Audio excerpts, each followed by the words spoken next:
I dealt with the transition from hospital to home miserably in the first few weeks.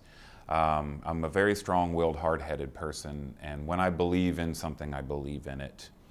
And I believed that my situation required more physical therapy, more occupational therapy, and that I was being shortchanged by our institution of healthcare and health insurance.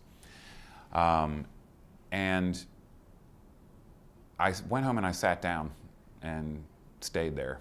I didn't really do anything for the first 2 weeks. If I dropped something on the floor, rather than challenging myself to pick it up, I just left it there, knowing that somebody would come home later.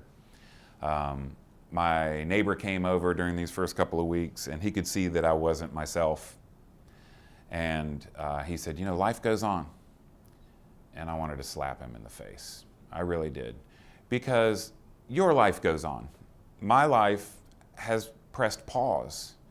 And when I was in the rehab environment, I was surrounded by people who understood what I was going through, understood what I needed to be able to do to take good care of myself, and they understood how it all came together.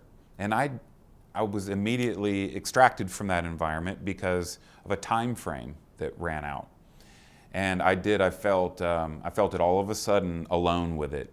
And I've since then come to express it as a culture shock. I had gone from being an able-bodied average Joe to this new culture of disability that uses different words, has different practices, different ways of taking care of themselves. And then it was like going to China, learning Chinese, and that you have to be Chinese from now on. Sorry, China. But that you have to be Chinese from now on, and then you come back to Atlanta and say, "Okay, now be Chinese."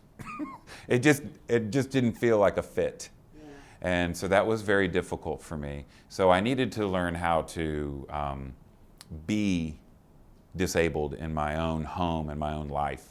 It was very much a double-edged sword. I wanted to come home where things were normal, but I got there and found out that normal was different.